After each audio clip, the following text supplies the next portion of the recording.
da Madonna Vicia e eu tô aqui pra provar pra vocês que a Madonna vicia sim, vicia muito.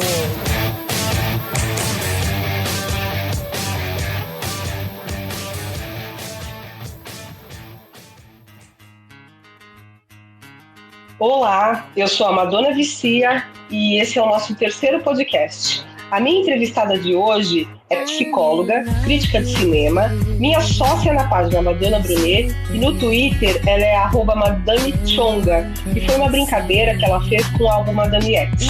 Mas acho que o mais curioso que posso dizer sobre ela é a paixão que ela tem pelo álbum American Life. Inclusive, ela se casou ao som de Nothing Fails da Madonna. Sama Davis! Oi! Obrigada. Só fazendo uma pequenininha correção, não que eu seja uma crítica de cinema, eu fiz um curso de formação em crítica e linguagem de cinema, e assim, é algo que eu gosto muito de estar falando, e é isso. Vamos lá. Me conta um pouquinho sobre você. Da minha história com Madonna? Então, a minha história é muito parecida com a sua e com a Marla. Assim, eu virei fã de Madonna pequena, né? Só que no meu caso foi em 1985.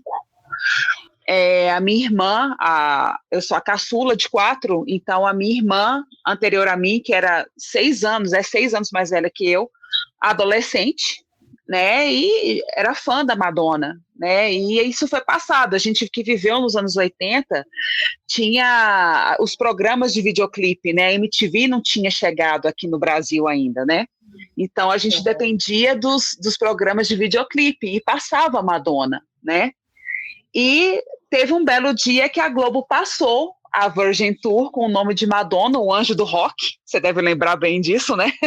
Lembro. E todo mundo parou para assistir aquilo, sem contar que tinha o vídeo de Dress You Up, que sempre mostrava, né, as wannabes, que eram como se fosse a gente, né? E gritando, Madonna! E começava pá, pá, pá, pá, nananana. Aquilo ali era levar abaixo. Então, foi no Like a Virgin que eu virei fã de Madonna, assim, e era aquela coisa, né, é algo que é inexplicável, assim, o que foi aquilo ali pra gente, né, aquela moça que dançava pra caramba, que usava a renda, o crucifixo, eu que era uma família católica.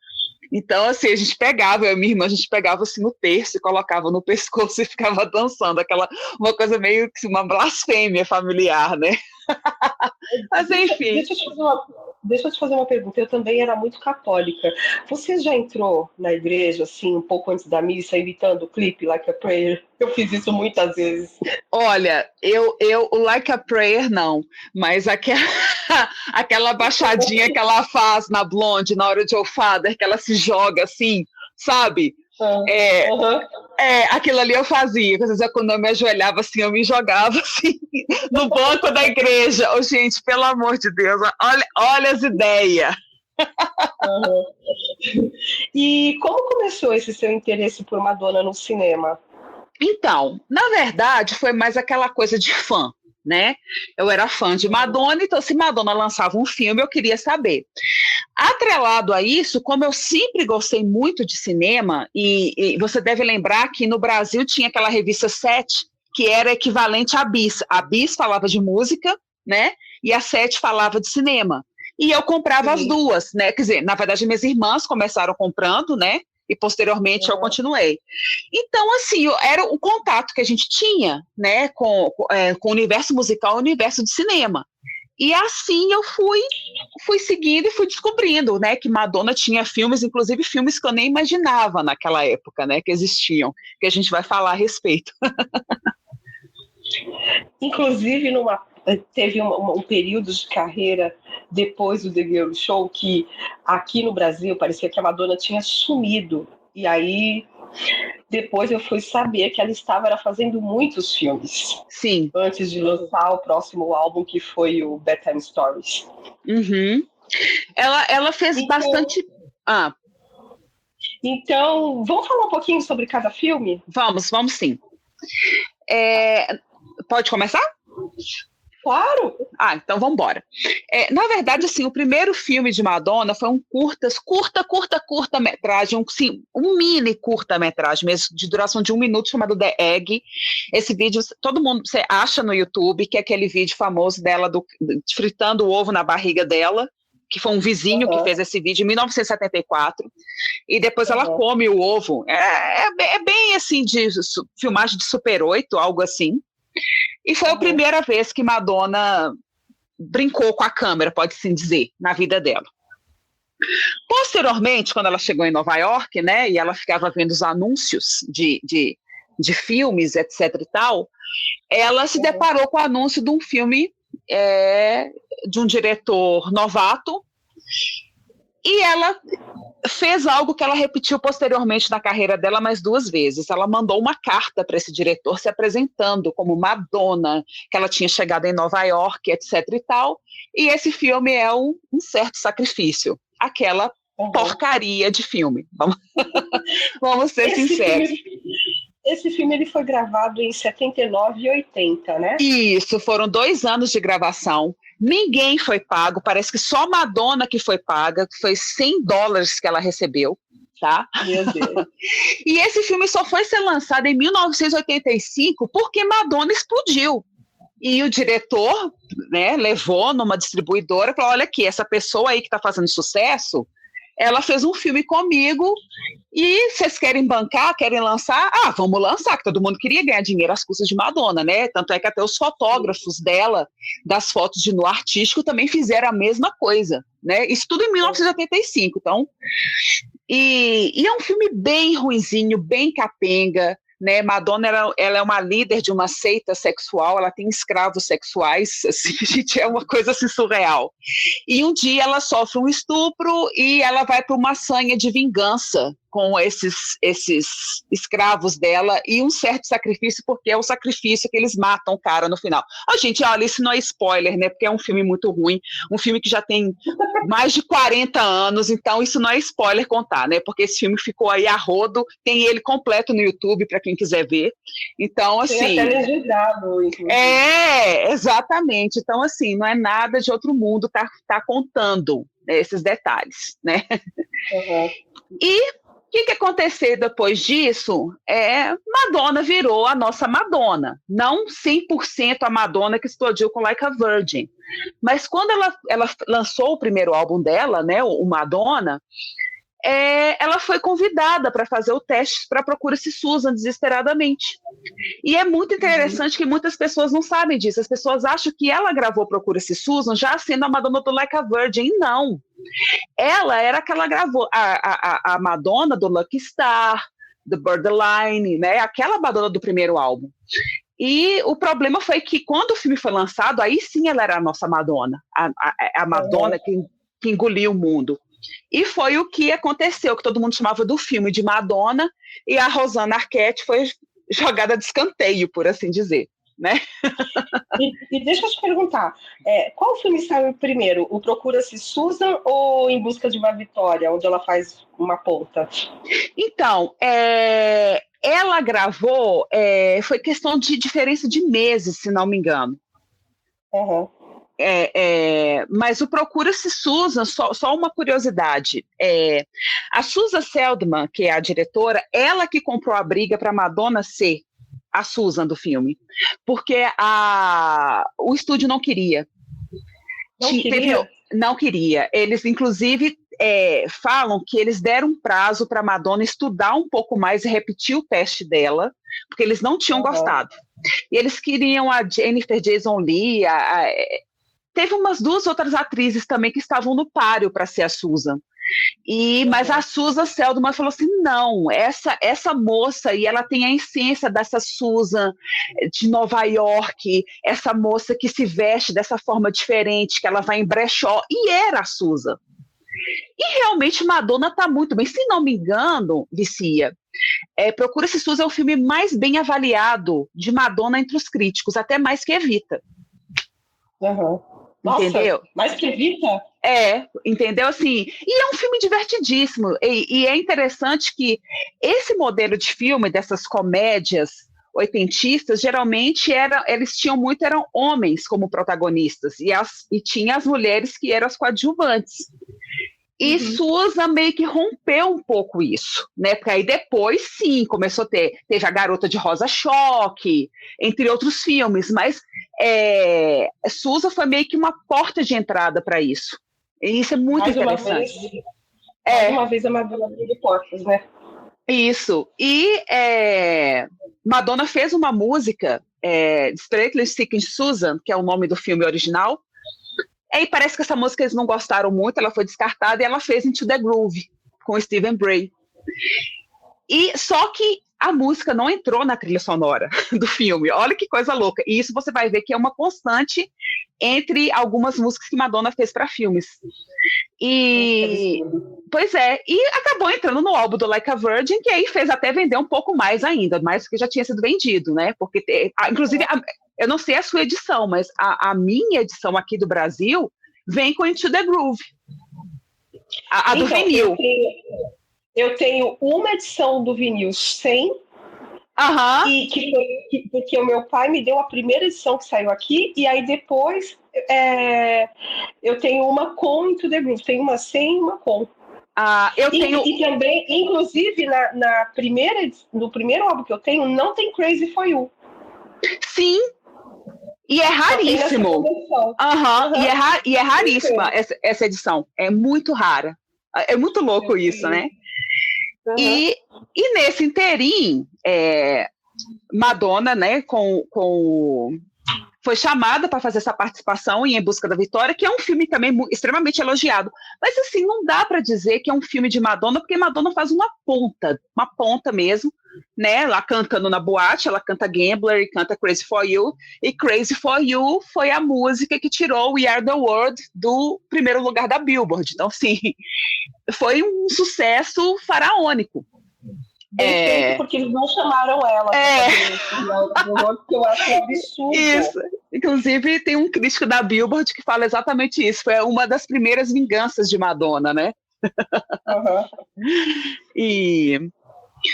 Então foi isso, Madonna colheu uns louros de Procura-se Susan, ela foi elogiada, todo mundo achava assim, nossa, essa menina tem futuro no cinema.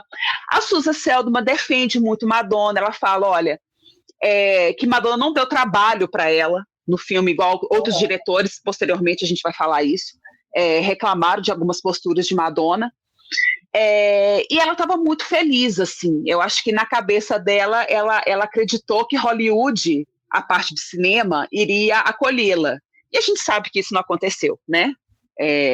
A gente sabe que as coisas meio que desgringolaram nesse inteirinho. Foi um absurdo com ela.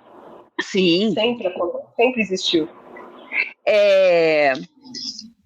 Entre Procura-se Susan e Surpresa em Xangai, que vai ser o próximo filme que nós vamos falar, Madonna gravou Live to Tell, que é aquela coisa maravilhosa que a gente está emocionadíssima, né? Ainda mais por conta da Celebration Tour, e tem umas curiosidades a respeito de Live to Tell, porque foi o seguinte, o Patrick Leonard, ele foi chamado para fazer uma trilha sonora de um filme para Paramount Pictures, e uma parte da estrutura de Live to Tell ele apresentou para esse filme, que eu não estou lembrando agora qual que é. A Paramount virou e falou assim, olha, você não tem capacidade para compor, não, você é um compositorzinho, eita ferro, até agarrei aqui, e dispensou ele, entendeu? Dispensou ele. Madonna, já casada com Champagne, e conhecendo o diretor do filme, por conta do Champagne, apresentou o Patrick Leonard e apresentou a música.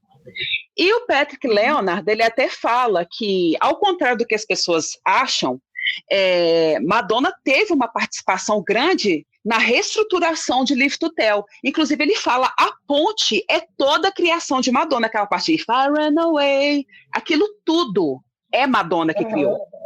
Eu acho isso, sim, fabuloso. Mas o que aconteceu? Madonna ia lançar o True Blue, que era o terceiro álbum dela, que é aquela coisa que fala, o terceiro álbum é o que vai mostrar se o artista veio para ficar ou não. É como se fosse sempre o divisor de águas. Então a Warner estava com muito medo de eles queimarem uma música muito boa para um filme que eles não sabiam se seria um sucesso ou não, porque o diretor, ele não era muito conhecido. O diretor de Xangai? Não, de At Close Range, que é o Caminhos Violentos, que é o filme do Champagne, que teria a trilha sonora de Live to Tell. O diretor é o James Foley, que posteriormente dirigiu Quem é Essa Garota? Madonna bateu o pé e falou, não, a música vai entrar assim. A Warner, numa reunião, o diretor, esqueci qual que era o diretor lá, ele chegou a falar com o diretor para não aceitar. Tipo assim, olha, não aceite essa música para o filme. E ele ficou naquela situação, tipo assim, tá, o que eu faço? E Madonna falou, não, pode ser sim. Você vê que Madonna, ela tinha um certo poder, ao contrário de outros cantores. E a música entrou para o filme, só que ela não pode entrar para a trilha sonora. Olha para você ver. E eu não sei se você já chegou a ver o filme, durante o filme inteiro, você escuta Live to Tell tocando de forma instrumental. Eu não tenho esse filme. E se não me engano, Live to Tell ela só é tocada nos créditos, assim como Madonna cantando. Pode ser que eu estou falando alguma besteira, mas tem muito tempo que eu vi esse filme. Aí teve um vídeo, né, que foi a mudança de visual de Madonna, né, que ela ficou com aquele visual mais clássico de atrizes dos anos 50 e 60, se ela limpou, pode-se dizer, o visual dela.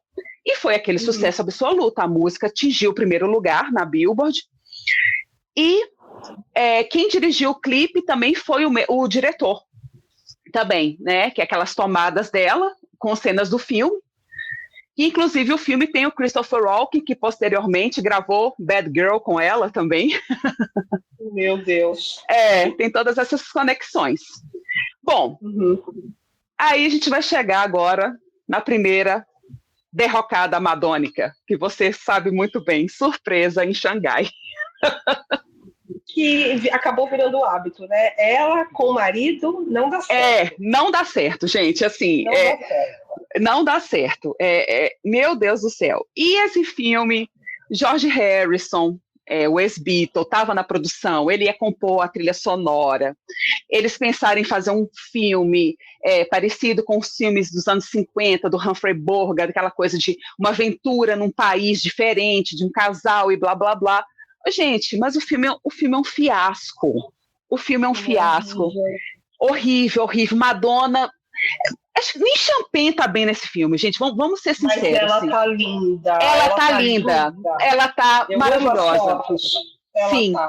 Inclusive foi o Herbie Hitz que fez as fotos de divulgação do filme. Então, assim, ela tá belíssima. Ela foi realmente aquela coisa que, citando a biografia do Christopher, ele fala que essa mudança de visual dela foi um dos grandes... como é que fala? Aliados. Isso. Porque ela saiu daquele visual, porque querendo ou não, o visual do Like a Virgin era uma continuação do visual do primeiro álbum dela. Sim, com o cabelo um pouquinho maior. Isso. E foi aquela mudança, assim, que pegou todo mundo de surpresa. Você deve lembrar disso. Pra gente foi um pouco choque sair daquela coisa. Todo mundo era sempre... Sim, a Mary Paul quebrou, porque ela tinha aquela loja dela, que era toda com as roupas das wannabes, e ninguém comprava mais. Ninguém comprava mais, né? E Madonna foi espinafrada, o filme foi espinafrado, aí foi a primeira indicação ao Framboesa de Ouro, que para mim também é uma premiação ridícula, não só por conta da questão de Madonna, não é porque eu acho que é uma premiação que tem algumas coisas um pouco preconceituosas com vários atores, mas isso fica mais para frente. Enfim. Aí foi aquele horror. Aí Madonna saiu descendo o cacete no diretor, que é o Jim Godard, se não me engano, falando que ele que não tinha capacidade de dirigir o filme. Eu achei isso pesadíssimo e desnecessário. Eu me lembro que ela e o Champagne passaram a ser chamados pela imprensa de penosos, alguma coisa assim. Sim, o próprio George Harrison falou mal deles. Falou que eles tinham tipo... Ele usou foi tipo uma expressão assim, eles perderam a humildade, eles deixaram de ser uns atores, eles viraram estrelas, eles queriam ser estrelas e ficaram naquele estrelismo e, nossa, teve uma confusão durante a gravação também, que cercaram o lugar que eles estavam e tiveram que negociar, porque foi gravado em Hong Kong, uma coisa assim. Gente, foi uma... Pode falar? Eles reclamavam das locações também. Isso, do calor, isso. Sim, da sujeira da cidade. Isso, das moscas, do cheiro. Gente, assim, foi assim, uma total falta de senso. E de profissionalismo também, né? Exato, você falou a palavra certa, profissionalismo. Eu achei, assim, uma falta de ética. E Madonna falou que ela nunca assistiu esse filme, porque o Champagne falou para ela não assistir. Posteriormente, eu vou lembrar de uma outra fala dela que é muito parecida com isso, que aconteceu anos depois. Mas acho que uma das poucas coisas boas que teve nesse filme foram, primeiro, as fotos de divulgação, que foi o Herbie Hitz que fez, que ela tá belíssima em todas as fotos. E na biografia, se não me engano, da Lucy, fala que ela estava lá quando ela compôs a letra de La Isla Bonita, porque ela realmente queria estar num lugar ensolarado, um lugar que a deixasse feliz. E então, parte da composição de La Isla Bonita foi durante esse período das gravações de surpresa em Xangai. Então... Você se lembra o nome da ilha? Então, eu li, eu não lembro também em qual biografia que fala que teve uma época que ela passou um período numa ilha com Chan, que foi na época que o casamento estava na lua de mel, que eles estavam felizes. Então tem gente que fala que é referência a essa ilha. Mas assim, eu nunca achei que ilha que era essa, entendeu? Não sei. Mas é isso. Aí, a primeira derrocada madônica. Ela que vinha de elogios, como alguém promissora por conta de Procure-se Susan, caiu. Em busca de uma vitória de 95, ela faz só uma ponta, né? Isso, é só uma ponta, ela tá numa boate e ela tá cantando. Ela canta Gambler e canta Crazy for You, assim. E Gambler entrou pra trilha desse álbum, porque ele não tem em álbum nenhum dela. Ô Vicia, se não me engano, isso eu não lembro. Tá. Porque eu de Gambler, eu só lembro desse vídeo específico e dela na Virgin Tour, né? Que não entrou pro DVD oficial, pro vídeo oficial da turnê, infelizmente. Tem uns vídeos muito horrorosos no YouTube. Não, Gambler entrou. Quem não entrou foi Angel. Ai, é verdade. Gambler. Ela tá tipo dançando assim com uma... tem tipo um ventilador, a performance. Sim. Lembra? E ela vai se jogar... Isso, de óculos. Aí, anos depois, apareceu uma cantora que usa muito ventilador.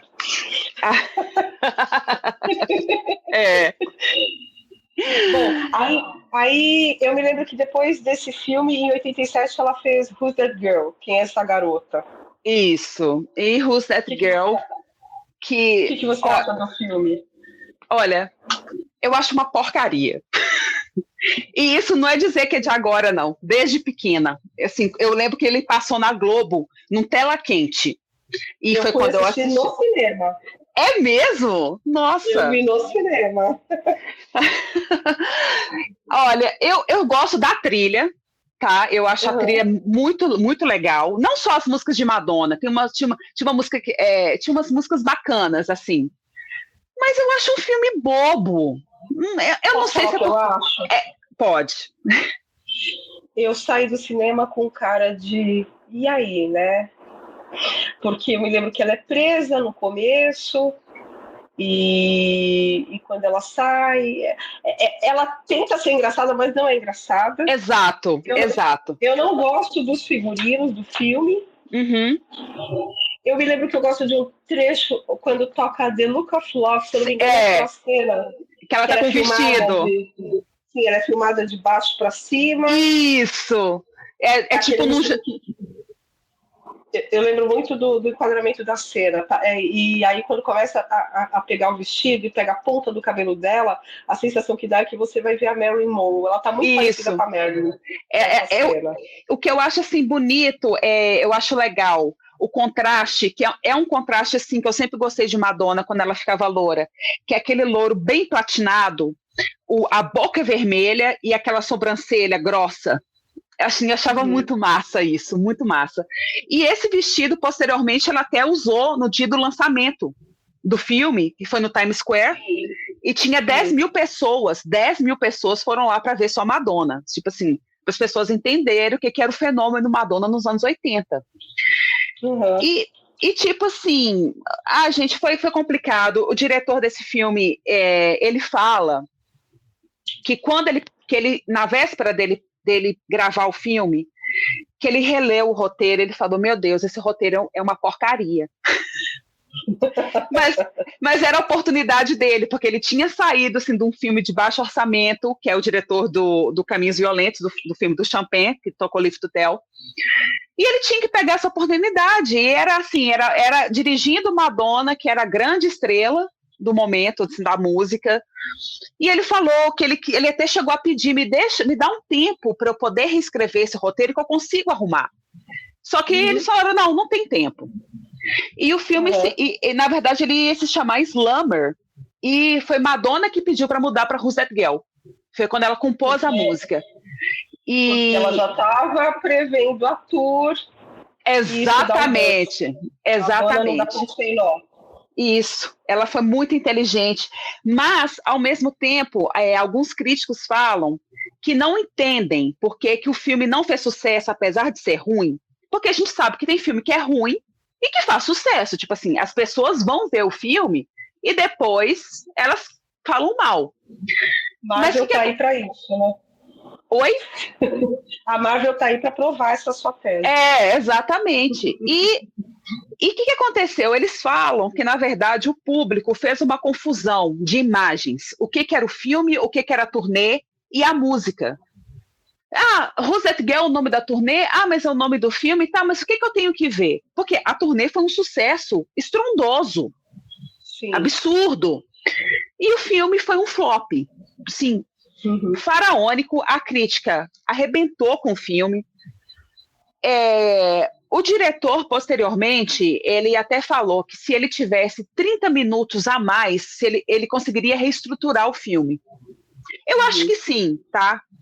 Mas, ao mesmo tempo, eu fico pensando, tem muito diretor isso no cinema, tem diretor que consegue, através das filmagens, melhorar um roteiro ruim, tá?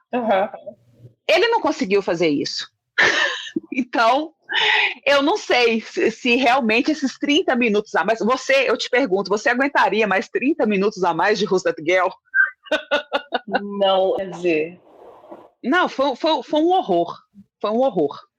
Assim, é uma coisa que realmente não dá para entender. Assim, esse flop não dá para entender. Aí, Madonna foi colher os louros com a turnê, a música foi primeiro lugar, né? Who's That Girl foi primeiro lugar. Cause No Commotion, se não me engano, foi segundo ou terceiro lugar na Billboard. The Look of Love, eu não sei. Demais, eu me lembro. Tocou muito. E... Enfim. Eu não me lembro agora que foi single do Who's That Girl, mas tocou bastante essa música. Tocou bastante, sim. Tocou bastante. Aliás, aqui no Brasil era um tal de das rádios lançarem músicas que não eram single, né? De Madonna. Sim, as rádios tocavam músicas que não eram single. Isso eu acho assim, fantástico, assim. E a gente ficava esperando o clipe, né? Que não era nem single. Exatamente, gente.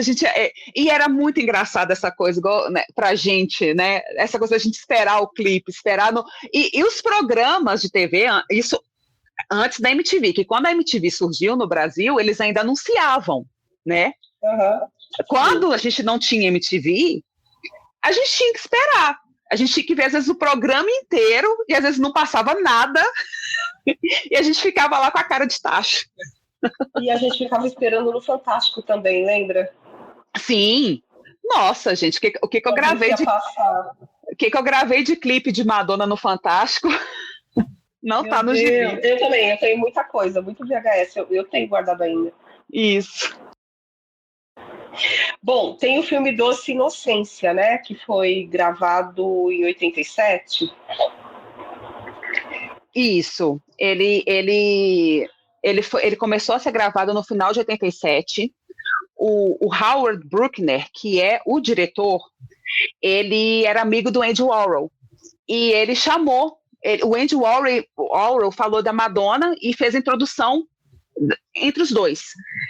E é um filme, assim, que Madonna, não é dizer que ela faz uma ponta, mas ela também não é a principal, ela é a coadjuvante, ela é uma cantora lá da boate, junto com a Jennifer Grey, que fez Dirty Dancing.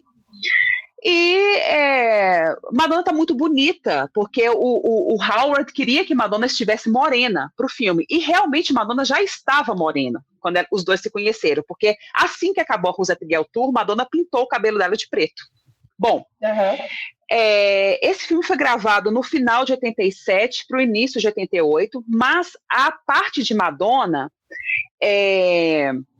foi bem rápida, porque na verdade o que ela tinha era números de dança, números que ela cantava e algumas falas, né?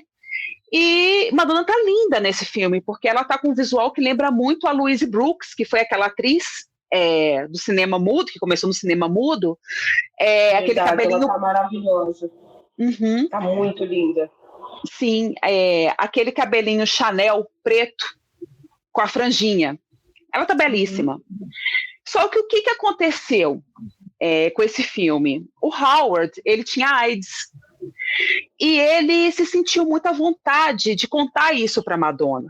Né? Não sei se o Andy Warhol tinha contado para ela a respeito do Michael, né, que era amigo dela, né, que também tinha falecido de AIDS e tudo. E a Madonna ficou extremamente triste, porque por dois motivos. Uma, por ela estar de novo conhecendo uma pessoa que sofria com a doença, e também porque o casamento dela com Champagne não estava mais caminhando, por assim dizer. Então, tem até uma foto que você conhece bem, emblemática de Madonna, com esse visual, ela andando nas ruas com o Howard, e ela está com o braço cruzado em um semblante extremamente triste. Sim. E as pessoas falam que foi exatamente nesse período que ela ficou sabendo da doença do Howard. E o que aconteceu? Quando eles estavam montando o filme, ele estava sentindo muito mal, muito mal. E ele parou de tomar o coquetel, porque o coquetel deixava ele muito letárgico. Então, ele parou de tomar o coquetel para conseguir montar o filme. Só que o que aconteceu? Ele não conseguiu montar o filme e ele faleceu. Então, assim, a crítica fala que é um filme ok, mas que ele tem esse problema de montagem. Que eles imaginam que foi os momentos que ele não estava conseguindo montar o filme, e também porque tiveram que passar para outras pessoas finalizar um filme que não eram dela. Entendeu? Entendi. Então assim, isso mexeu muito com Madonna, tanto é que em Live to Tell, da Celebration Tour, ele é o quarto que aparece, quando os telões descem, né? Começa com o Michael, depois vai para o Christopher, que foi o professor dela, o responsável por ela ir para Nova York, o Keith Haring, o grafiteiro, né? E o Howard, ele aparece, assim.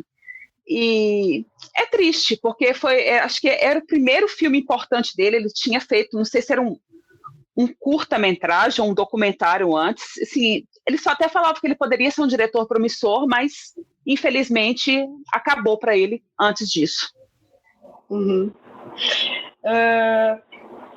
Esse filme, ele saiu no Brasil, né, em VHS. Isso, ele foi lançado, tanto é que eu vi ele alugado às locadoras. E posteriormente ele passou na TV também, eu não lembro qual canal, mas assim, eu vi ele alugado. E Madonna, assim, tá bem no filme. Às vezes o povo critica, igual fala, assim, eu acho que Madonna ela tem que ser criticada em alguns momentos, sim, tá? Mas eu acho que esse filme não compromete. Ela faz números de dança, ela canta com a Jennifer Grey, tá muito bem. E as falas dela são falas curtas, bobinhas, sabe? Assim, e não é nada... Tem o Matt Dillon nesse filme. Sim. Foi, acho que, um dos primeiros filmes dele, né? Dessa turma. O Rutger Hauer tá nele, Rutger Hauer de Blade Runner, A Morte Pede Carona, né? Tá nele também. Então, assim, e foi um filme que teve uma vida curta nos cinemas americanos. Posteriormente, ele foi exibido, ele foi vendido para passar na TV. Por conta, enfim, é a triste história por trás de Doce Inocência. Tá. Aí, depois, ela fez alguma coisa entre Doce Inocência e Dick Tracy? Não, ela só gravou Like a Prayer. Porque ela gravou Doce Inocência em 87 e 88 inteira ela ficou morena. E ela tava com aquela peça na Broadway, né? Isso, Speed the Plow, que recebeu críticas mistas, assim. Né? Teve gente que elogiou, teve gente que falou mal, e ela ficou um bom tempo, ela ficou praticamente o ano inteiro. Assim, eu não sei como é que ela conseguia conciliar para gravar o Like a Prayer e, ao mesmo tempo, fazer a peça e lidar com o divórcio também, né? Enfim. Sim. 88 Madonna foi um ano... Oi? Madonna é Madonna. Ela lida com várias coisas ao mesmo tempo. Ela é uma mulher muito forte, né? Isso. Exatamente. E aí veio o Dick Tracy, que acabou com a possibilidade de uma turnê com Madonna morena. Exato. Porque ela pintou o cabelo para o filme por exigência do Warren. Isso. E é muito curioso, porque Madonna, até quando ela pôde, ela não queria pintar o cabelo dela de louro. E eu acho interessante a fala dela, que ela fala assim, que as pessoas não levam a sério as mulheres louras ou as atrizes louras. Ela soltou essa pérola, por assim dizer. E ela falou que ela estava se sentindo muito bem morena, que ela tava, aquela coisa que ela fala, que ela se sentia mais forte, que ela se sentia mais italiana. E acho que foram vários aspectos que ela queria um pouco exorcizar, né? Porque a Madonna platinada que a gente conhecia foi exatamente a Madonna de quando ela estava feliz com Champagne. Né? E o casamento tinha acabou mesmo, e acabou muito mal para os dois. E ela tinha feito o álbum dela e tal, tanto é que muita gente não sabe, quando ela lançou Like a Prayer, na festa de lançamento do Like a Prayer, ela já estava loura, ela não estava morena mais. É a maior decepção da minha vida, sabia? Porque eu tava com aquela imagem maravilhosa do clipe, e aí quando chegaram nas revistas aqui as fotos do lançamento, eu falei, não acredito que ela tá lá. Isso mesmo. E o que aconteceu em Dick Tracy? Assim, Madonna era uma atriz barata, esse era o termo. Tinha os atores do primeiro escalão e tinha aqueles atores que eram mais baratos. E Dick Tracy tinha muitos atores de primeiro escalão, né? Tinha o Al Pacino, tinha o Dustin Hoffman, o próprio Warren Beatty, né? Era o filme que ele ia dirigir e atuar. E os filmes de quadrinhos estavam começando a fazer sucesso por conta do Batman, né? Sim. O Batman do Tim Burton. Então, o Warren quis fazer essa adaptação de Dick Tracy e eles precisavam de uma femme fatale que cantava. E pensaram, não, Madonna, ela é uma atriz que não vai custar caro e acho que ela vai executar bem o papel dela. E realmente, eu acho Dick Tracy, sim, para mim, uma das melhores atuações de Madonna. Eu amo, não sei você, assim, os números de dança, de canto dela, são muito bons, gente. É muito divertido. São todos maravilhosos, eu só sofro muito quando ela morre. Sim. No final. É um tal de matar a Madonna nos filmes, né? Uhum. Mais um filme que eu assisti no cinema e fiquei em choque quando ela morre. Quando ela cai naquela piscina, eu caí junto com ela. Aham. E, curiosamente, Madonna gravou o filme, né? No final do ano, ela voltou a ficar com cabelo preto de novo. Só que aí, em 1990, ela volta a ficar loura e sai na Blonde Ambition, para nossa tristeza, né? Pra gente que sonhava com a Brunette Ambition, né? Mas isso foi tudo culpa do Warren, porque ela estava com ele ainda, né? Ele até aparece no documentário True or Dare. Uhum. E ele que aconselhou a voltar a ser loira. Durante toda a premiere de True or Dare, ela está morena. Sim, e o relacionamento tinha acabado, né? Diga-se. Uhum. E assim, Dick Tracy, ele foi bem recebido, ele gerou um dinheiro bom, tá? Para variar, a crítica foi um pouco cruel com Madonna, só falando, quando ela tá cantando, ela tá bem, mas a atuação dela é ruim. Eu discordo, tá? Igual eu falo, quando é para elogiar, eu elogio, quando é para descer o cacete, eu também desço. Eu acho que ela tá ok, sim, Dick Tracy. Eu acho que foi um papel perfeito para ela. Assim como Susan foi um papel perfeito para ela naquele momento, para mim, Dick Tracy, o papel de Breathless Mahoney, foi um papel perfeito para ela naquele momento. Sabe o que me dá raiva nesse filme? Ela não aparece no cartaz de divulgação, aparece só o Warren. Eu me lembro que é um pôster preto. Uhum. Eu tenho esse pôster, inclusive, guardado em algum lugar. Aí tem um círculo azul e ele atirando. Isso. Não aparece Madonna, sendo que ela é principal no filme. Sim. O que a gente vê mais dela no filme são aquelas fotos do álbum, né, do I'm Breathless, que a Warner meio que obrigou ela a gravar, porque eles viram como um chamariz, né? E é um grande álbum, tá? Eu considero o I'm Breathless Madonna, assim, saindo um pouco da zona de conforto dela. E eu acho, sim, que ela e Patrick Leonard fizeram um trabalho excelente. Não sei se você gosta, mas eu acho ele muito gostoso, aquele álbum. Ele é fenomenal. E tem Vogue, né? Sim. Eu acho o álbum. Uhum. Vogue, inclusive, eu acho que foi uma das poucas coisas que a Warner impôs para Madonna e que deu certo, porque Vogue já havia sido gravado. Vogue estaria no single de Keep Together, seria tipo um bônus, e a Warner falou, não, essa música é muito boa. Aí Madonna ficou naquela, então onde é que eu vou enfiar essa música? Não, você vai gravar um álbum baseado nas músicas do Dick Tracy e coloca ela lá. E é meio louco, porque é um álbum com uma sonoridade jazzística, bem anos 50, 60, aquela coisa anos 40 também, né, pegando de forma global. Mas Vogue é uma música que fala do cinema. Então, assim, tem tudo a ver. A gente pode olhar bem. Vicia, só uma curiosidade, quando a gente entra no site do IMDb, que é a enciclopédia do cinema, é muito interessante. Quando você entra nas biografias de cada ator que Madonna cita em Vogue, eles sempre escrevem uma das personalidades citadas por Madonna na sua canção Vogue. Eu acho isso super interessante, sabe? Isso acabou entrando para a biografia de gente bem anterior a ela. Uhum. Eu lembro quando a Lauren Bacall morreu, eu lembro de falar assim, Lauren Bacall, a última pessoa citada por Madonna, morre. Eu fiquei assim, hã? Sim. Você lembra? Isso. Foi no UOL que saiu assim. Isso, eu achei assim, gente...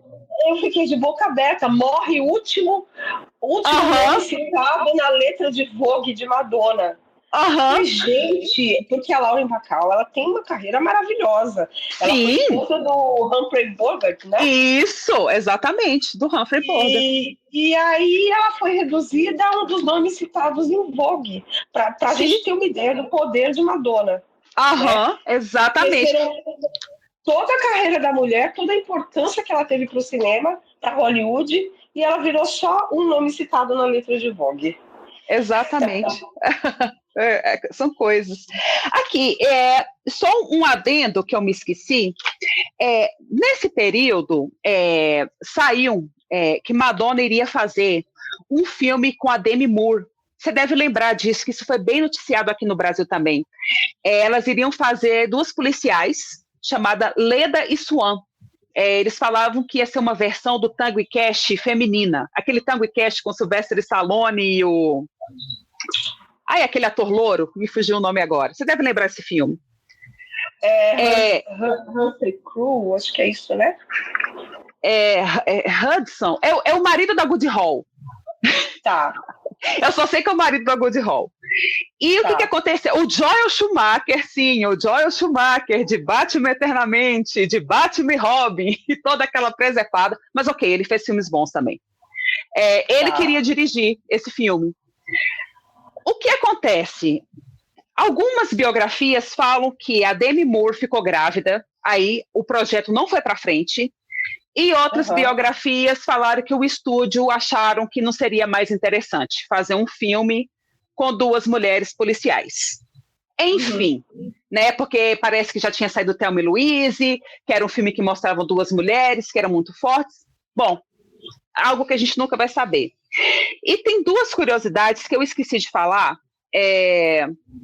Em 1986, aquele filme do Prince, Sob o Luar da Primavera, que em original Under the Cherry Moon, o Prince queria que Madonna fizesse o filme.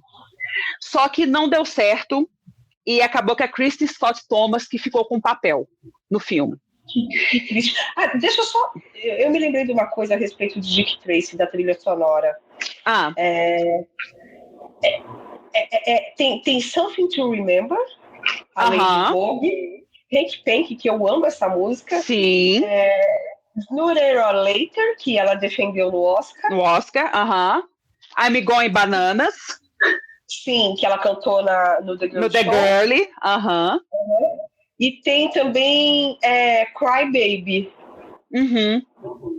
E tem aquela maravilhosa, He's a Man, que tem vocais que é maravilhosa, se não me engano, tem vocais de Nick Donna. E não I'm Following You, que ela canta com Warren Beatty.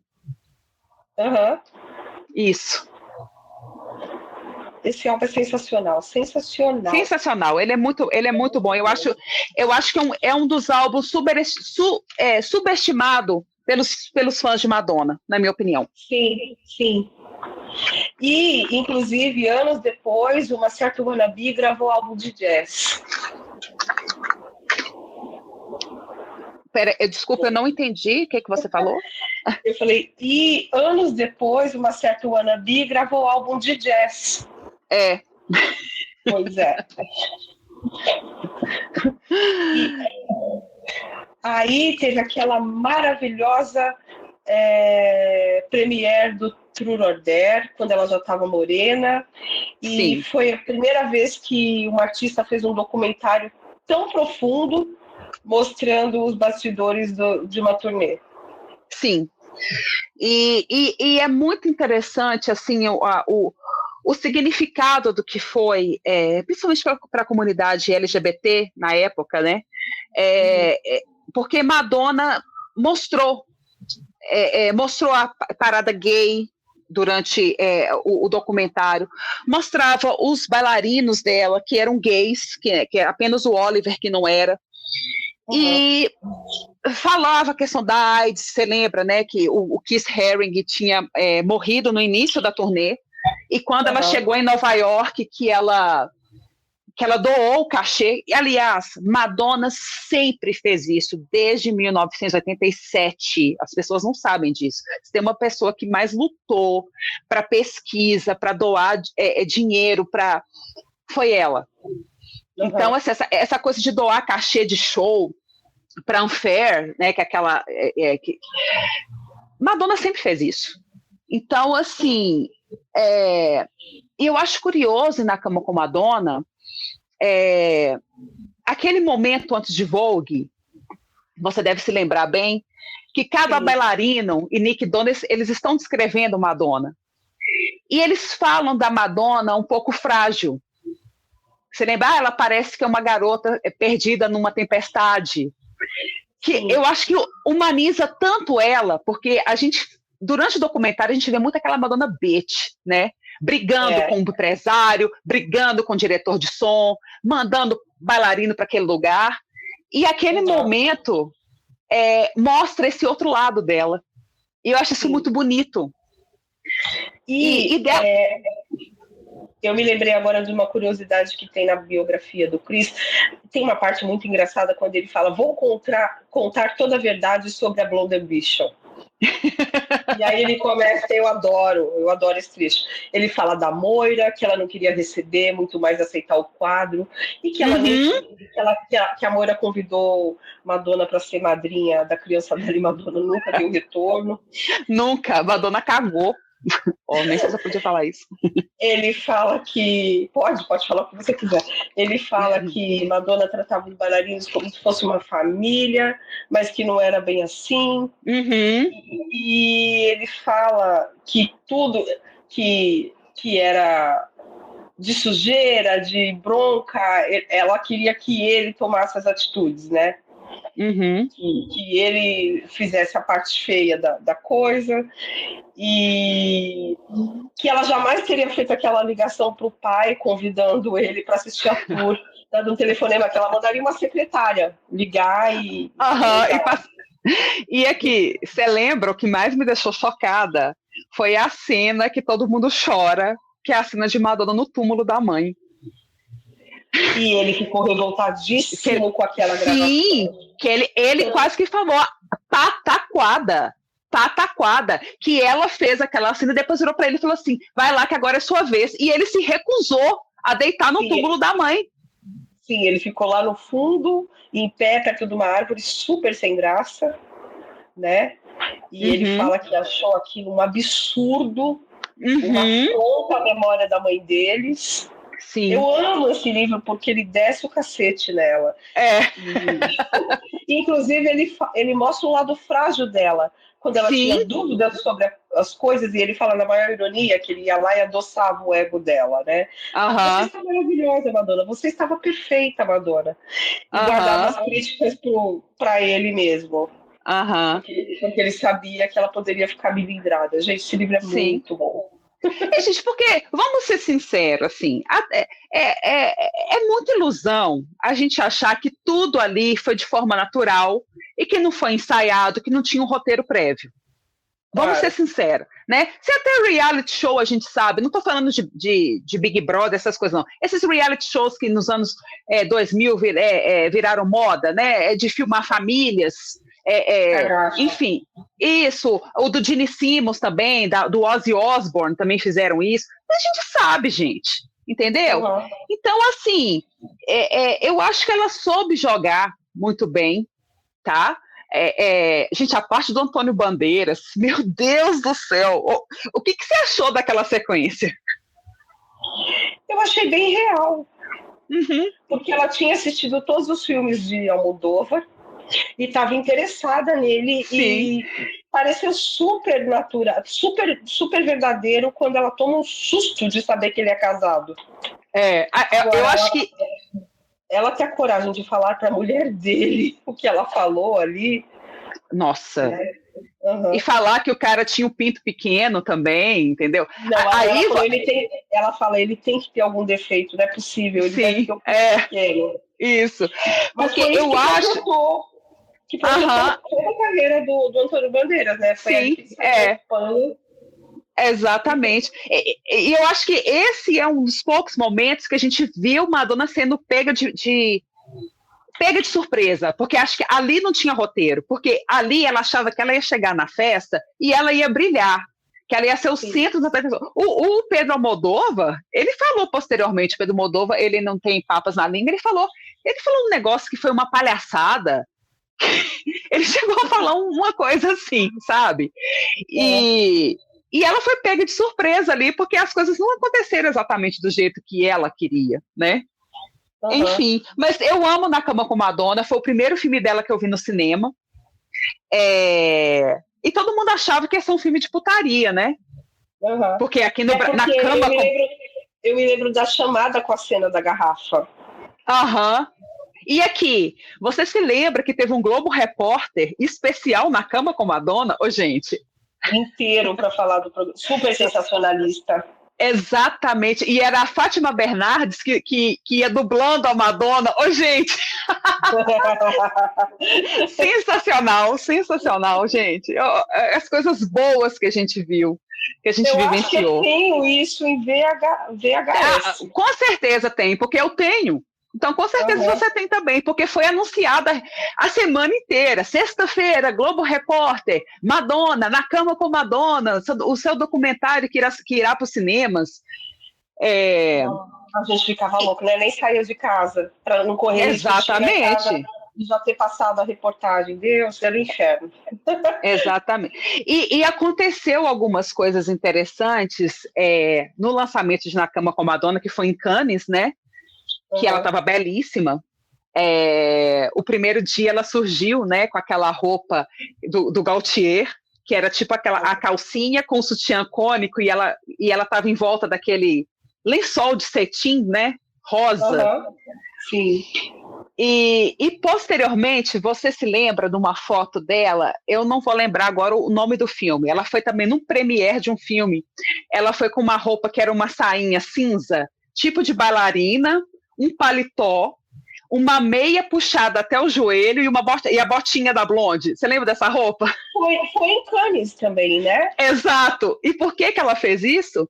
Porque no dia estava tendo divulgação do filme com Champagne, e Champagne estava já com a Robin Wright, que era esposa, viria a ser a esposa dele. Eu não sei se eles já tinham casado. E Madonna ficou super incomodada com aquilo. Então ela falou, eu tenho que fazer alguma coisa muito absurda para eu também ter os holofotes de novo em cima de mim, porque... E ela usou aquela roupa, aquela presepada daquela roupa. E, gente, realmente foi. Todos os jornais mostraram Madonna vestindo aquela presepada. Foi a premiere de Jungle Fever. Jungle Fever, isso. Jungle Fever. E Champagne e a Robin Wright estavam lá em Cannes também. E Madonna fez isso. Aquela roupinha é um ó. Um ó. Horrível. E é uma saia tipo balonê. Essa saia estava muito na moda na época. Era toda... Nossa, gente, não dá para explicar, porque foi algo assim, um pouco meio que... Ela estava tão linda no dia anterior, com aquela roupa do Gaultier, e no dia seguinte ela surge com aquilo. Enfim, coisas de Madonna. E um colar de pérolas, né? Um brincão de pérolas. Aham. Isso. E o cabelo amarrado, assim, um rabinho de cavalo. Parecendo que estava molhado com gel, né? Alguma coisa Isso mesmo. Ela quis chocar, ela conseguiu. Uhum. E antes da Blonde, ela chegou a fazer, entre Dick Tracy e a Blonde, o teste para Batman Retorno, para ela fazer o papel da Mulher Gato. Nossa, que papel, hein? Teria sido incrível. Então, o que falam, que na verdade, ela chegou a fazer um teste com Christopher Walken e o Tim Burton. E eles gostaram do teste dela. Só que aí é que tá, tem informações que falam que aí não, que eles viram o teste da Michelle Pfeiffer e optaram pela Michelle Pfeiffer, e tem outros que falam que, na verdade, houve um conflito de agenda e Madonna desistiu do papel. Eu tenho uma matéria em algum lugar que diz que ela começou a impor muitas regras. Começou com show de estrelismo, e aí eles desistiram dela e preferiram a Michelle. Não duvido. Se no segundo filme, do segundo grande filme dela, que foi Surpresa em Xangai, ela já estava se achando a estrela hollywoodiana, imagina nessa época, ainda mais depois de Dick Tracy, depois do Oscar. Enfim, né? A gente conhece nossa amiga. Exatamente. E também, eu não sei se você se lembra de um filme, um thriller erótico, chamado Encaixotando Helena, que é a história de um médico que ele é apaixonado por uma garota de programa. E o filme mistura com psicologia, psicanálise. Aí tinha a questão da Vênus, aquela imagem da escultura da Vênus que não tem os braços. E ele, literalmente, ele encaixota, ele vai cortando a Helena. Madonna ia fazer esse filme. Só que aí, por questão de conflitos de agenda também, Madonna desistiu do projeto. Aí a Kim Basinger ia pegar o papel. Só que também teve problemas, a Kim Basinger não quis, e acabou indo para Sherilyn Fenn, pegando o papel. Então também seria um filme que Madonna iria fazer e que não fez. Ou seja, 2 filmes, né? Depois de Dick Tracy, o Encaixotando Helena e o Batman, O Retorno. Tá. Enfim. E aquele filme Neblinas e Sombras? Você assistiu? Sim. Ele também foi lançado em VHS, que no Brasil ele foi lançado porque ele é do Woody Allen, né? Então os filmes do Woody Allen todos saíam. Mesmo depois do escândalo, né, dele com a enteada, as pessoas passavam um pano danada para Woody Allen, e mesmo assim os filmes continuavam saindo. Só que esse filme hoje, né? Oi? Passa um pano ainda para ele, né? Sim. Mas depois desse último documentário que saiu pela HBO, parece que os pingos nos is foram colocados, sabe? E acho que eu ouvi um podcast, acho que semana passada, com a Tati Bernardi elogiando o Woody Allen. Nossa. Pois é. Mas, gente, eu acho o seguinte, você pode elogiar o cara como diretor, tá? Entra naquela discussão de você separar o artista da pessoa, que é aquela coisa que nós duas já conversamos bastante. Tem coisas que Madonna já fez que a gente acha podre, né? Tipo, né, Madonna tinha fazenda de caça a paizão, por conta que ela deu de presente pro Guy Ritchie, sabe? A gente que é a favor dos animais, a gente acha isso inadmissível. Mas o que o Woody Allen fez não dá. Mas sim, como diretor, realmente ele é um bom diretor, sim. Ele é um dos grandes. Mas ele é uma pessoa podre, né? Inclusive, esse filme, Sombras e Neblinas, ele quis homenagear o expressionismo alemão. Então, assim, é um filme todo em preto e branco, com bastante sombras, tem um serial killer no filme, tem toda aquela estética. Esteticamente é um filme muito bonito. E Madonna faz uma trapezista, ela é casada com John Malkovich, na verdade são várias participações, é muita gente que está nesse filme. E sabe aqueles filmes assim que aparecem pessoas de forma aleatória e no final tem a resolução e tal? Basicamente é isso. Então, o próprio Woody Allen aparece no filme, sim, né? E Madonna não compromete, tá? Mas também a aparição dela é bem rápida. Eu acho que tinha uns diretores, isso é opinião própria, que eu acho que Madonna não tratava, não, tá? Posteriormente eu vou até comentar isso. Porque ela tá ok no filme. Não, sim, igual como eu disse, é uma participação rápida, não sei se dá uns 10, 15 minutos de tela dela, ou um pouco mais, se for contar tudo que ela aparece.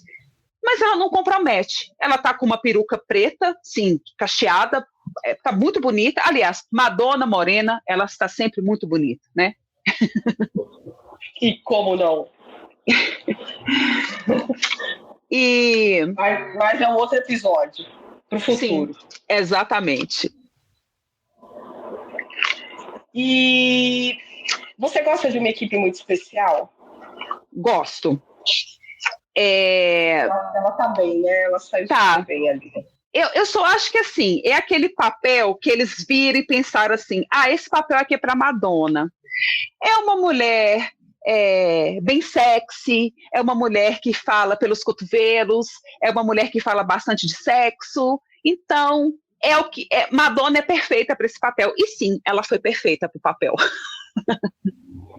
E o filme é legal, é mais um que eu vi no cinema. Sim, e ele é uma história real, né? Ele é baseado numa história real. E sabe o que eu acho assim, mais interessante? É que Madonna, ela foi colocada entre os grandes. Você vê que ela, na divulgação, é Tom Hanks, Dina Davis, Madonna.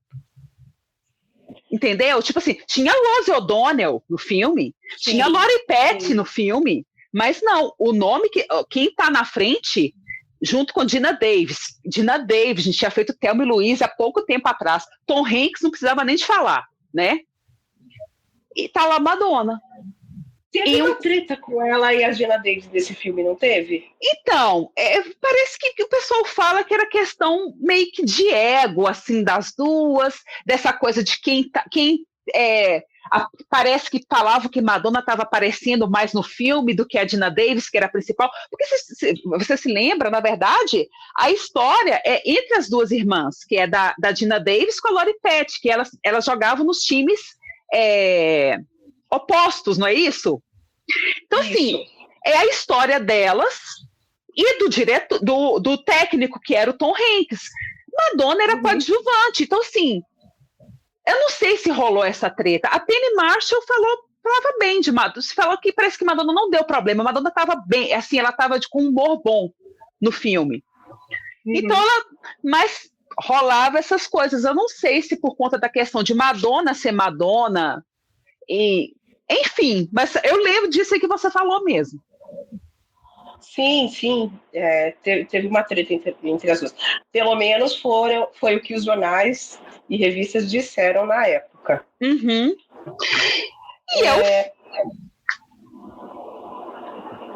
Pode falar.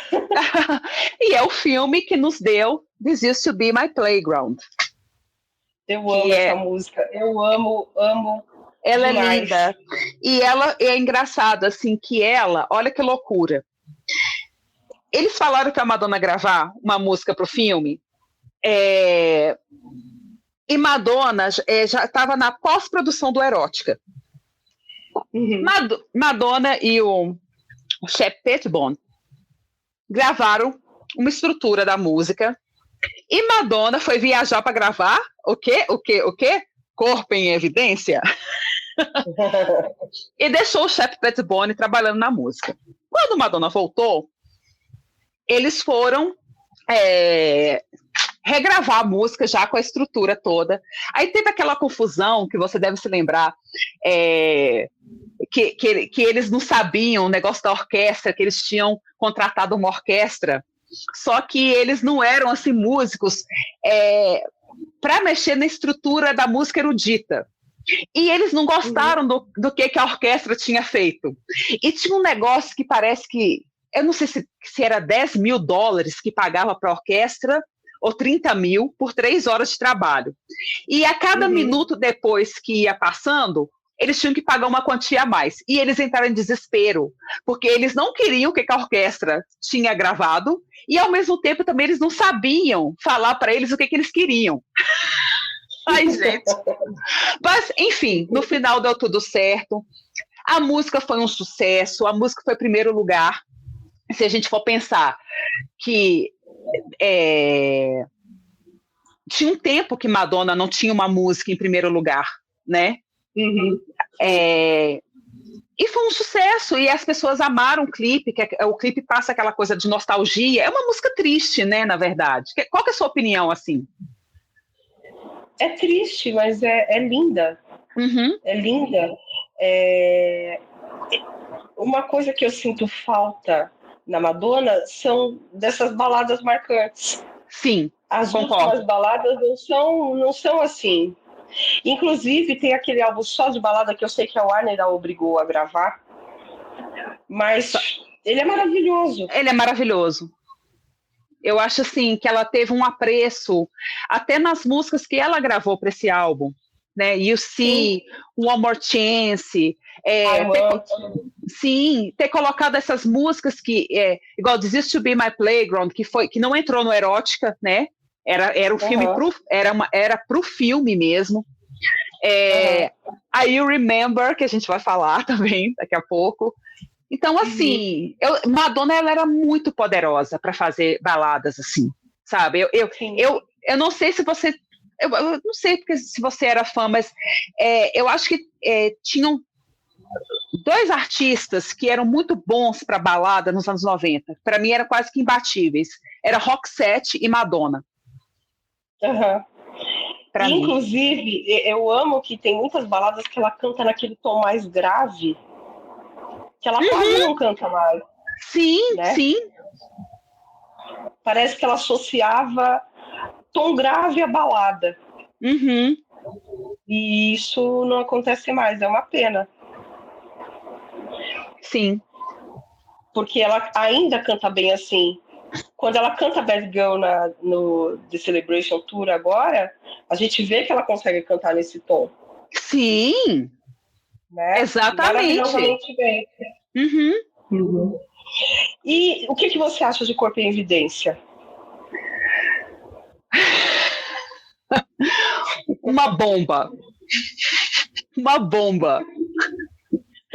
Eu também. Mas eu vi no cinema. Eu também vi no cinema. Eu vi no cinema, eu fui com a minha irmã. Você imagina assim, a minha irmã já estava com os seus 19 anos e eu era adolescente, e o cinema só tinha homem e casal, e eu e minha irmã, imagine. Gente, não dá. Eles quiseram, eu acho que eles pensaram, sabe o quê? Nossa, a gente vai ser o novo Instinto Selvagem. É exatamente isso que eu ia te falar agora. É uma cópia mal feita de Instinto Selvagem. Meu Deus do céu, Vicia! E sabe o que é? Era uma época, assim, pra gente que é fã mais velho, eu não sei as pessoas que vão estar ouvindo que vieram depois. Nos anos 90, tinha uma categoria de gênero cinematográfico que era os thrillers eróticos. Então eram filmes de suspense e que tinha muito sexo, tinha muita nudez feminina, claro, né? Porque, enfim, claro, a nudez masculina, não pode, tabu, enfim. E eles acho que eles viram um grande filão, pensando, nossa, Madonna, a rainha do sexo, fazendo um filme que ela mesma falou que se tiver que fazer no frontal, ela faz, que ela faz qualquer coisa. E ela faz no frontal. Faz, nossa senhora, ela faz tudo. Eu me lembro muito bem desse no frontal. Todo mundo gritou na sessão de cinema que eu tava. Tem aquela cena que eu acho muito emblemática essa cena, e principalmente por conta de uma fala dela, naquela entrevista que ela deu para Veja, na época do Sex Book, que ela vira e fala assim, você não precisa matar um ator, você vai fazer uma cena de morte, você não precisa matar o ator para fazer a cena, igual o sexo, você não precisa fazer o sexo para fazer a cena, mas quando que o ator está, você está com a cara no sexo do ator, as coisas se complicam, uma coisa assim. Você lembra que ela falou uma fala? E eu lembrei exatamente que tem essa cena do sexo oral em cima do carro, no estacionamento. Sim. Você se lembra? Lembro do pelo loiro dela. Meu Deus, aquilo é muito chocante. Sim, você vê assim, você vê as partes de Madonna mesmo e o Willem Dafoe com a cara lá. Sim. Aí eu fiquei pensando assim, gente, e aí? Porque você não vê um tapa-sexo ali, porque a gente sabe que tem um tapa-sexo, mas ali se tinha um tapa-sexo, ou então eles usaram uma peruquinha, um tapa-sexo de peruquinha. E pelo pubiano, um loiro. Sim. E assim, gente, olha, o filme, Madonna tá bonita no filme, ok, ela tá. Julianne Moore tá no filme, Willem Dafoe tá no filme. Acho que o Joe Mantegna tá no filme também, não é? Que ela tinha feito, né? Gente, mas não dá, gente. Não dá. O filme, nossa senhora, tem aquela frase dela, I fuck fulano, I fuck ciclano, é isso que eu faço, I fuck. Gente, é de uma mediocridade a atuação de Madonna, que não tem explicação. Não tem explicação aquilo. Ela não tem explicação. Se arrepender de ter feito esse filme. Nossa Senhora! E aquilo... Ela nunca mais falou desse filme. Nossa, exatamente, é curioso mesmo. Ela fala assim, eu não arrependo das coisas que eu fiz, ponto. Mas ela nunca chegou a fazer um disclaimer a respeito de Corpo em Evidência. Uhum. E eu me lembro que ele foi um fiasco de bilheteria, assim, sabe? E os críticos falavam que esperava o quê? E a comparação com o Instinto Selvagem foi muito grande. Nossa, total. Inclusive, entendeu? Eu me lembro de matérias falando disso. Uhum. E aí ficou aquele combo para as famílias tradicionais, né? Uhum. Ruim, né? Erótica, sex book, The Girl Show e esse filme. Sim. E ela foi massacrada pela mídia, pelos puritanos. Framboesa de ouro, e foi tipo, como eles falaram, foi a tábua do caixão para Madonna. Tanto é que eles decretaram o fim da carreira dela com esse filme. Porque foi tipo assim, é inacreditável para a crítica, para tudo. Tipo assim, como eles até falavam, como que ela se deixou fazer um filme desse nível. Foi coisas assim, né? Eu me lembro que as entrevistas dessa era eram super constrangedoras. Uhum. Só faziam perguntas sobre sexo para ela. Inclusive, foi nessa época aquela entrevista bombástica no David Letterman, né? Um pouquinho depois, quando ela estava lançando Bedtime Stories. Isso. Na verdade, o Bedtime saiu no final do ano. A entrevista com o David Letterman foi no início do ano. E ela estava assim... Parecia, eu acho que ela estava tão defensiva que ela começou a fazer aquelas coisas, o negócio da calcinha, o negócio do charuto, e acho que ela meio que perdeu a mão naquele momento. Mas ele estava assediando ali. Nossa, gente, era uma palhaçada, tipo assim... Eu acho que ela fez bem, porque ela ficou extremamente nervosa e constrangida. E foi uma reação. Sim, e sabe o que eu acho curioso, Vicia? A própria Sharon Stone falou que depois que ela fez o Instinto Selvagem, as pessoas só queriam contratar que ela fizesse filmes que ela aparecesse nua. Sim. E que ela começou assim a ficar de saco cheio disso, porque aquela coisa, às vezes a atriz principalmente, ela tem que se sujeitar a coisas em Hollywood que a gente nem imagina. Né? Tanto é que depois a gente ficou sabendo os casos de assédio, até de estupro, tudo isso. E ela chegou a um ponto que ela começou a ficar de saco cheio, porque ela não aguentava mais todos os filmes, ela tinha que fazer cena de nudez. E eu acho que era como se fosse uma carta branca para você ficar exigindo ou falando coisas sexuais desnecessárias com atrizes, e eu acho que Madonna vivenciou muito isso, tipo assim, você fez o seu livrinho, você fez o seu disco, você fez aquele filme, então agora você tem que aguentar as nossas perguntas. Tipo isso. Eu não sei se você lembra do filme seguinte. A gente já pode falar dele? Pode. Uhum. De 93, Olhos de Serpente. Isso. Eu tenho videocassete e vem escrito assim: a última perversão de Madonna. Gente, e o filme é um filme tão triste, na verdade. Sabe? Claro, tem cenas de nudez de Madonna? Tem. Mas é num outro contexto. E o que você acha dela ter feito mais um filme com cenas de nudez, justamente após tantas críticas? Então, o que aconteceu nesse filme? O diretor, é o Abel Ferrara. Às vezes eu lembro do Abel Ferrara, técnico. Ele, o que ele fez? Ele simplesmente pegou o roteiro do filme e rasgou. E mandou todos os atores improvisar. Você imagina para Madonna fazer isso? Ter que fazer isso. É aqueles filmes que é um filme dentro do filme, né? Porque você se lembra que ela é uma atriz medíocre, inclusive. Tanto é que tem pessoas que falam que é como se fosse um exorcismo de Madonna, né? Era um filme contando meio que a história dela. E tanto é que nesse filme ela comentou da cena de estupro que ela sofreu em Nova York, lá atrás, quando ela se mudou, foi num desses improvisos que eles falam que Madonna estava extremamente abalada com o filme.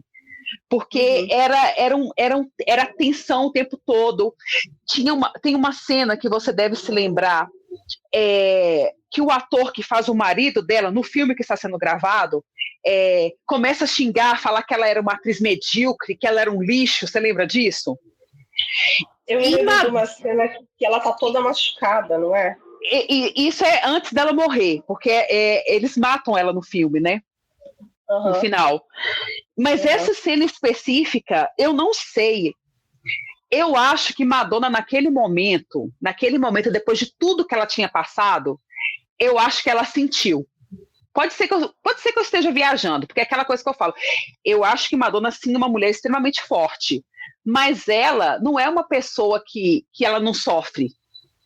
Sim. Entendeu? Então, eu acho que tem algumas cenas que lembram um pouco o que a gente sabe que ela passou com o próprio Champagne, né? Sim, exatamente. Por isso que eu acho que... E dizem que o ator que faz o marido dela no filme, ele era amigo pessoal do Champagne. Tem uma coisa assim também, tá? Então, assim, foi um combo. Por outro lado, o diretor, Madonna espinafrou o Abel Ferrara depois. E Madonna foi elogiada por esse filme. Eu não sei se ela foi indicada ao Framboesa de Ouro, porque o Framboesa de Ouro amava indicar Madonna. Se Madonna fizesse um filme que ela estivesse assobiando, eles iriam indicá-la como o pior assobio da história. A bem da verdade era essa, né? Então, mas eu não sei se foi o The New York Times que falou bem da atuação dela. Foi um jornal que nunca tinha elogiado ela, uma coisa assim. Só que ele conta que Madonna parecia meio louca. Ela chegava com a Ingrid Casares, ele até fala isso. Ela chegava com aquela namorada dela no estúdio, que ela acompanhava ela no filme inteiro, e ficava perguntando se eu não queria comer a namorada dela. Eu fiquei assim. E o pior que é a cara de Madonna fazer umas coisas dessas, né? Só que eu não sei depois, quando as coisas foram andando e ele começou a pedir para os atores improvisarem e que a coisa foi virando isso, que realmente ela foi se expressando mais, falando da vida dela, e ele até fala que posteriormente, quando ela falou a questão do estupro, do abuso, que ela abre isso no filme, que foi muito tenso, sabe? E ela estava falando uma coisa real, né? Exatamente. Então, assim, tem essa questão da nudez, mas se a gente pensar naquela frase de Madonna que ela já falou, eu nunca tive problema com a nudez, porque eu acho que o corpo é algo belo. Não lembro qual entrevista que ela falou isso. Se você se lembrar, né? Eu não acho que essa frase seja verdadeira. Sabe por quê? Ela quis o Chris como roupeiro dela. Tanto no The Girl Show, como na Rosette Girl Tour. E ele só não foi roupeiro. E ele foi também na Blonde Ambition. Ele só não foi no The Girl Show porque ele se recusou. Ela não gostava de ficar nua na frente de todo mundo. Não, pois Eu acredito que ela tinha um problema com isso, sim. Tanto que depois que...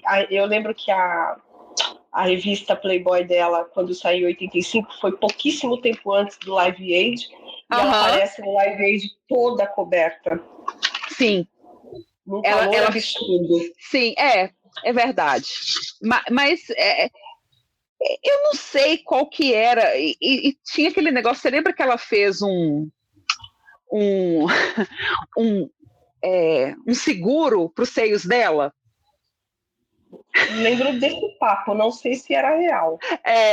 Eu estou tentando lembrar quem que foi que teve que fazer uma prova de roupa com ela, e que na hora que ia costurar assim, no peito, eu ficava morrendo de medo de espetá-la por conta desse negócio do seguro. Eu tô tentando lembrar.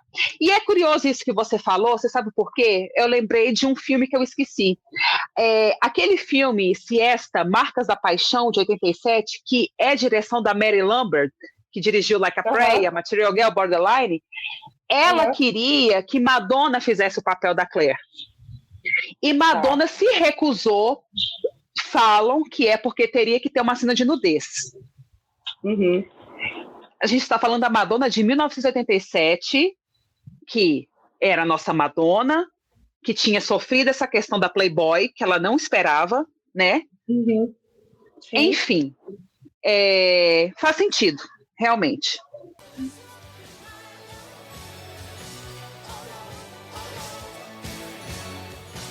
Você acabou de ouvir Madonna Vicia Podcast. Até o próximo episódio. Tchau! Continuação do episódio na próxima semana.